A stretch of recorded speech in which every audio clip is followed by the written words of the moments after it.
At 1945 Tehran time on March 12, 2026, the USS Gerald R. Ford CVN 78 carrier strike group was making 16 knots through the central Persian Gulf, only 47 nautical miles off the Iranian coast. After the morning incident involving the stealth destroyer Zumwalt, tension on board never dropped for a second. The most powerful ship in the U.S. Navy, 100,347 tons, 337 meters long, 75 fifth-generation aircraft aboard, a crew of 4,660. On Flight Deck 1, work was still nonstop. Mechanics in orange vests were finishing pre-flight checks on two F-35CS scheduled for a night patrol. In the CIC Combat Information Center, Aegis Baseline 10 operators tracked every return. The main Spy 6V, one radar swept 360 degrees out to 300 miles. The SLQ-32V, 7 electronic warfare suite ran at full power. In the air, two Super Hornets, call signs Viper 15 and Viper 16, were already orbiting at 22,000 feet, and an E-2D Hawkeye held station 52 miles to the south. A normal evening after a brutal day. Sailors on deck joked. Some smoked in the authorized area near the stern. Others checked the catapult chains. Captain Alex Rivera, 06, stood on the bridge and spoke quietly into his headset. After yesterday's drone and today's Zumwalt, they'll try everything. ROE Level 3, fire only on a direct threat. No one expected the next probe to come not from high altitude and not from the sea surface, but at extreme low level, nearly skimming the waves. On the Iranian side, everything was ready too. At the IRGC Navy Aviation Base in Bandar Abbas, Command Post Ormuz 7, Colonel Mohammad Rezai received a signal from Tehran's Control Center at 1941 sharp. Major General Ali Jafari personally issued the order. We launch a demonstration. Helicopter Shaheen 3, a modernized Bell 212 ASW, tail number 217. Mission, a low pass along the carrier's starboard side at 35 to 40 meters. Do not close inside 180 meters, but keep them tense. Film everything. Show that even their $13 billion giant can be touched. The Bell 212, an Iranian deep modernization from 2024 with new Pratt and Whitney PT-6T, 3 DF engines, composite rotor blades, and an upgraded EO/IR system, was already on the pad with engines warmed.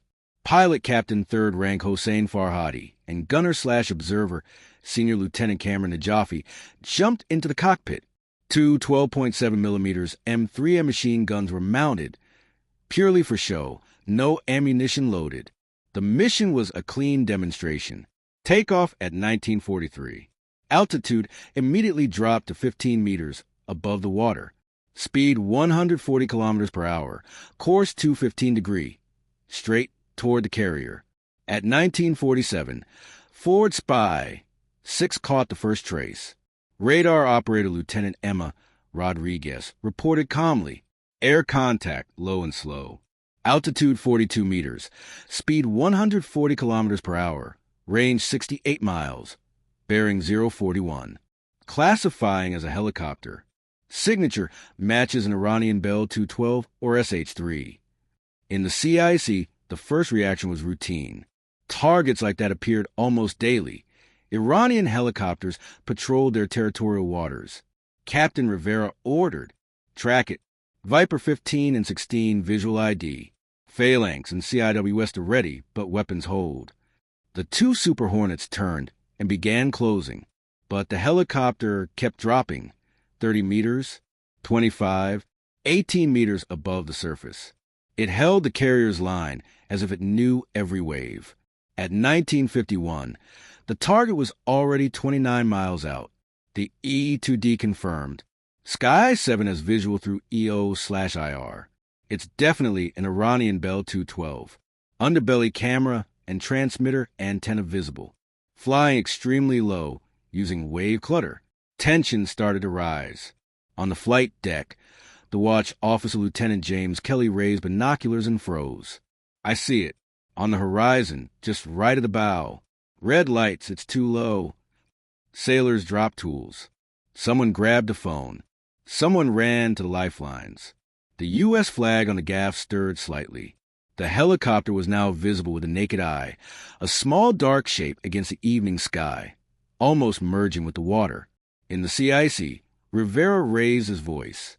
Condition Zebra, all stations, reports every 30 seconds. He's descending on purpose. This isn't accidental.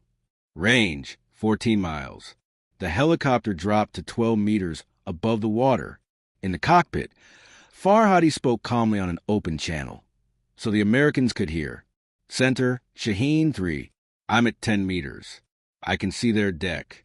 Aircraft lined up like in a display case. Continuing the approach. In Tehran, General Jafari watched the helicopter's camera feed and smiled. Let them watch. Let them feel it. Their 5th-gen radars, their F-35s, they're $13 billion. And we'll come in an altitude where their phalanx can barely even swing. On Ford, tension reached its peak. Range, 7 miles. The helicopter was down to 9 meters above the surface. Everyone on the bridge could see it. The unmistakable Bell 2-12 silhouette, Iranian flag on the tail, red and green in AV lights. It flew parallel to the carrier on the starboard side, matching course. Speed 138 kilometers per hour. Distance to the ship was still 4.2 miles, but closing every second. Phalanx operator Lieutenant Sarah Miller held her finger above the fire switch. Target and engagement sector. Altitude 9 meters.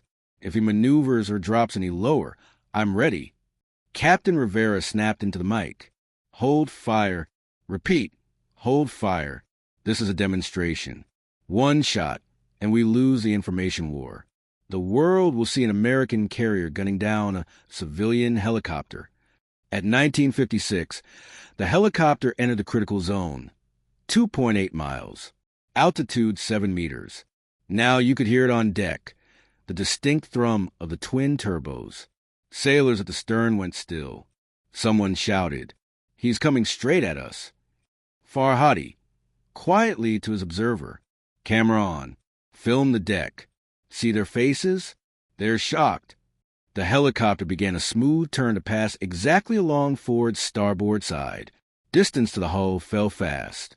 920 meters, 650, 380, peak moment. 19 hours, 57 minutes, and 12 seconds. The helicopter crossed at 210 meters off Ford's starboard side, an altitude of only 11 meters above the water. So low the rotor wash kicked spray up and rippled the sea along the giant hull. On the flight deck, people could see every detail. The pilot's helmet, the cameraman's posture, even the Iranian flag fluttering. The engine buzz drowned out the carrier's own ambient noise. Some sailors instinctively ducked. Someone yelled, "Jesus, he's right on top of us." Inside the CIC, there was absolute silence, only breathing and keyboard clicks. Admiral Mark Shepard, group commander, stood watching the big screen as a bridge camera feed streamed live. The helicopter was so close the optics caught the pilot's grin. Farhadi transmitted in plain language. USS Gerald R. Ford, this is Shaheen 3 of the Navy of the Islamic Republic of Iran. We are escorting you in your own interests. Enjoy your evening in the Persian Gulf. No reply came, only silence. The helicopter ran the full length of the carrier, 337 meters, in 38 seconds. Near the stern, it bobbed its nose up and down in a classic salute, then gradually climbed to 25 meters and turned away to the northeast toward the Iranian coast. Tension didn't release immediately. Phalanx still kept the target in its sights. 2 F-35 CS were ready to launch, but the order stood, "Do not fire." At 20:03, the helicopter disappeared from SPY, 6 at 41 miles, slipping into coverage of Iranian coastal radars.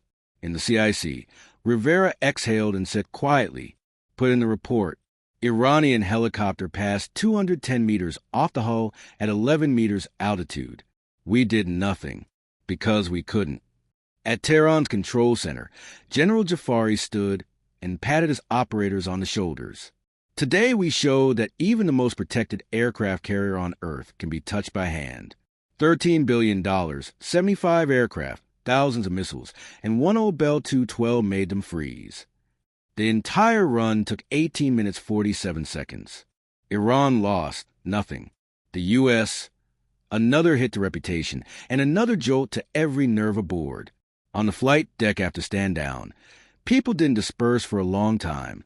Some smoked, some replayed video on their phones. One young sailor said quietly, "I thought that was it. He was so close I could see his eyes." The narrator closes the video with a low, calm, ironic voice over the fading thrum of turbine blades and intense orchestral music that slowly dies away. Today, the Americans learned that in the Persian Gulf, even an ordinary Iranian helicopter worth $4 million can make a $13 billion aircraft carrier freeze. It passed at 210 meters, at an altitude of 11 meters, filmed every face on the deck, waggled a wing, and flew home to drink tea. And 4,660 people aboard just stood there and watched. We simply reminded you, this is our sea. These are our rules. And your radars, your F-35s, and your phalanx against one small helicopter are just a very expensive show in which today the leading role was ours.